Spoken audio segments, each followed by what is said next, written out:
श्री कृष्ण के जीवन में जिस दूसरी महिला की अहम भूमिका रही, वह उनकी पहली पत्नी रुक्मिणी थी। राजकुमारी रुक्मिणी विदर्भ के राजा भीष्म की पुत्री थी। जब कृष्ण बहुयुद्ध के महारथी चाणूर के साथ अखाड़े में उतरे थे, उस समय रुक्मिणी मथुरा में ही थी। वह उन पलों की भी साक्षी थी, जब कृष्ण ने मथुरा के राजा कंस को झटके में ढेर कर दिया था। मथुरा राज्य में कंस के अत्याचारी शासन को खत्म करने और समता स्थापित करने की ओर श्री कृष्ण का ये पहला कदम था। 16 वर्ष की उम्र में जब कृष्ण ने वृंदावन छोड़ा था, उससे पहले ही सारे संसार में उनकी रासलीला की कहानियां मशहूर हो गई थी। जब कृष्ण और बलराम को जरासंध के आगमन को टालने और नगर को जलने से बचाने के लिए मथुरा छोड़ना पड़ रहा था, तो रुक्मिणी के दादा कौशिक ने उन दोनों को आसरा दिया था। ऐसा उन्होंने इसलिए किया क्योंकि रुक्मिणी ने उन्हें धमकी दी थी कि अगर उन्होंने उन दोनों जरूरतमंदों की मदद नहीं की तो वह उनके सामने ही अपनी जान दे देंगी। लोग कृष्ण के नृत्य और वृंदावन में होने वाली खूबसूरत घटनाओं का वर्णन लोक गीतों के माध्यम से करते थे और बताते थे कि कैसे एक साधारण से गांव के लोग कृष्ण की मौजूदगी में एक साथ इकट्ठा होकर आनंद और स्नेह से सराबोर हो जाते हैं। रुक्मिणी ने बचपन से ही से सब बातें सुन रखी थी। जब कृष्ण ने कंस का वध किया था तो रुक्मिणी लगभग 12 साल की थी। उसी समय से उन्होंने अपना मन बना लिया था कि वह कृष्ण के अलावा किसी और से शादी नहीं करेगी। उस समय कृष्ण एक मामूली ग्वाले से ज्यादा कुछ नहीं थे, जिसने एक बहादुरी का काम किया था, लेकिन रुक्मिणी एक बहुत बड़े साम्राज्य की राजकुमारी थी। फिर भी वो कृष्ण से विवाह करना चाहती थी। उन्होंने कृष्ण के सामने अपने प्रेम का इजहार करने के लिए कई तरीके भी आजमाए। कृष्ण भी इस बात से अनजान नहीं थे, क्योंकि उन्हें हर किसी की भावनाओं और इरादों के बारे में पता होता था। अगले कुछ साल कृष्ण ब्रह्मचारी बनकर घूमते रहे। रुक्मिणी ने यह तय कर लिया कि जब भी वे विदर्भ पहुंचकर ओ कहेंगे तो वह उन्हें भिक्षा देने वालों में सबसे आगे होंगी। वो कृष्ण के साथ साथ घूमती रही, हालांकि वह उनके झुंड से अलग रहती थी। कृष्ण जहां भी जाते, वह वहां पहुंचती और उन्हें भिक्षा देती। वह उन्हें भिक्षा देने वाली अकेली महिला नहीं थी, लेकिन सबसे खास जरूर थी, क्योंकि वो कृष्ण से विवाह करना चाहती थी। ऐसे कई लोग थे जो कृष्ण का पीछा करने की कोशिश करते थे और चाहते थे कि कैसे भी उनकी नजर में आ जाएं। उनके नीले जादू ने लोगों को पागल बना दिया था। कृष्ण को इसमें बड़ा मजा आता था, लेकिन उन्होंने अपने इस जादू का दुरुपयोग कभी नहीं किया। वो बस यही सोचते थे कि लोगों को कैसे ऊपर उठाया जाए। आप चाहे किसी आदमी से प्यार करें या किसी औरत से या फिर किसी गधे से या किसी और से, जब किसी के मन में प्रेम पैदा हो जाता है तो कोई भी समझदार इंसान उसे विकसित ही करना चाहता है, उसे खत्म करना नहीं चाहता।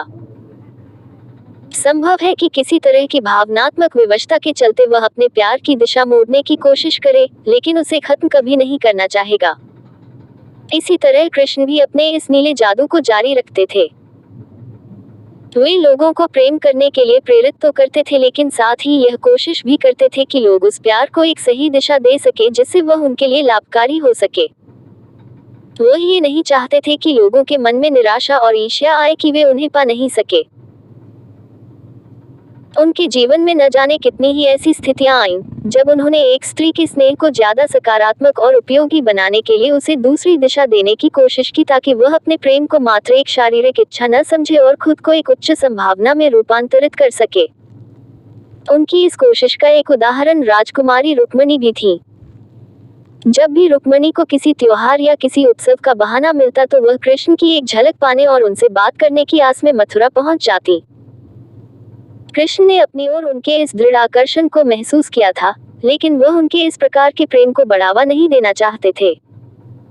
वह जानते थे कि रुक्मिणी एक राजकुमारी थी, जबकि वो खुद कहीं के राजा नहीं थे। चूंकि रुक्मिणी से विवाह का प्रश्न ही नहीं उठता था, इसलिए वह उनकी इस तरह की प्रेम भावना को और भटकाना नहीं चाहते थे।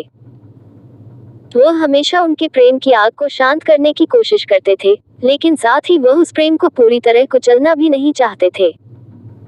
इसलिए रुक्मिणी के इस प्रेम की ओर बस इतना ही ध्यान दिया कि उसे सही दिशा में मोड़ा जा सके। लेकिन रुक्मिणी का निश्चय दृढ़ था।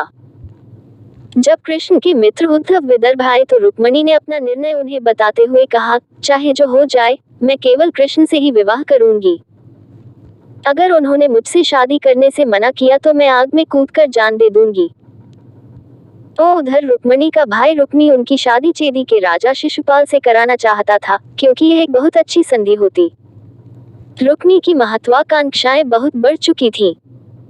वह अपनी बहन रुक्मणी का विवाह शिशुपाल से कराकर एक बहुत महत्वपूर्ण गठबंधन बनाना चाहता था।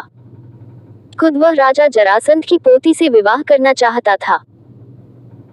चूंकि जरासंध बूढ़ा हो गया था, इसलिए रुक्मी ने अंदाजा लगाया कि अगर जरासंध अपने पूर्वजों की दुनिया में चला जाए तो आसपास के क्षेत्र में वही सबसे शक्तिशाली व्यक्ति होगा और इस तरह वह इस पूरे साम्राज्य का राजा बन जाएगा। उसकी इस मंशा को पूरा करने में रुक्मणी एक बहुत खास मोहरा साबित हो सकती थी। रुक्मणी को ये सब पता चल गया। वह उन लड़कियों में से नहीं थी जो महिला होने के नाते शांत रह जाएं। रुक्मणी ने इतनी तीव्रता के साथ अपनी बात रखी कि वे समझ ही नहीं पाए कि आखिर उनके साथ क्या किया जाए। रुक्मणी ने ये तय कर लिया कि जब भी वे विदर्भ पहुंचकर ओ कहेंगे तो वह उन्हें भिक्षा देने वालों में सबसे आगे होंगी। वो कृष्ण के साथ साथ घूमती रही, हालांकि वह उनके झुंड से अलग रहती थी। कृष्ण जहां भी जाते वो वहां पहुंचती और उन्हें भिक्षा देती। कई बार उनके भाई ने उन्हें जबरदस्ती झुकाने की सोची, लेकिन वह ऐसा करने की हिम्मत नहीं जुटा पाया क्योंकि रुक्मणी बहुत तेज स्वभाव की थी।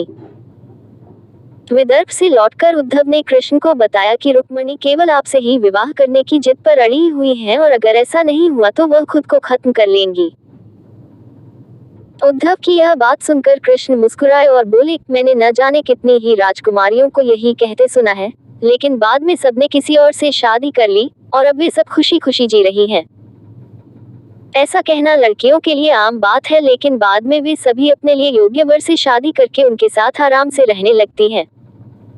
कृष्ण की बात सुनकर उद्धव बोले, नहीं वासुदेव, तुम गलत समझ रहे हो। वो बहुत जिद्दी हैं और अपनी मर्जी की मालकिन है। तो इस पर कृष्ण ने पूछा, इतनी दृढ़ संकल्प वाली महिला मुझ जैसे ग्वाले से विवाह क्यों करेगी भला? वह अपने लिए कोई सुंदर सा राजकुमार ढूंढ ले और उससे विवाह कर ले। तो लेकिन रुक्मणी ने अपना इरादा नहीं बदला और वह इस पर अड़ी रही। जब कृष्ण और बलराम को जरासंध के आगमन को टालने और नगर को जलने से बचाने के लिए मथुरा छोड़ना पड़ रहा था तो रुक्मणी के दादा कैशिक ने उन दोनों को आसरा दिया था। ऐसा उन्होंने इसलिए किया क्योंकि रुक्मणी ने उन्हें धमकी दी थी कि अगर उन्होंने उन दोनों जरूरतमंदों की मदद नहीं की तो वह उनके सामने ही अपनी जान दे देंगी। ऐसे में कैशिक के सामने इन दोनों लड़कों को सहारा देने के अलावा और कोई चारा नहीं बचा था। कुछ समय बाद रुक्मणी के लिए एक स्वयंवर का आयोजन किया गया। स्वयंवर एक ऐसा आयोजन होता था जिसमें राजकुमारी अपना मनपसंद वर चुन सकती थी। हालांकि यह स्वयंवर दिखावे के लिए किया गया था क्योंकि इसमें केवल उन्हीं राजाओं को आमंत्रित किया गया था जो रुक्मणी के योग्य ही नहीं थे। सब कुछ पहले से तय था क्योंकि किसी भी हालत में रुक्मणी की शादी शिशुपाल से होनी थी। ये सुनिश्चित करने के लिए खुद जरासंध भी वहां मौजूद था। जब ये योजना बन रही थी तो रुक्मणी ने अपने पिता और भाई से झगड़ा करके ये सब रोकने की हर संभव कोशिश की, लेकिन वे दोनों नहीं माने।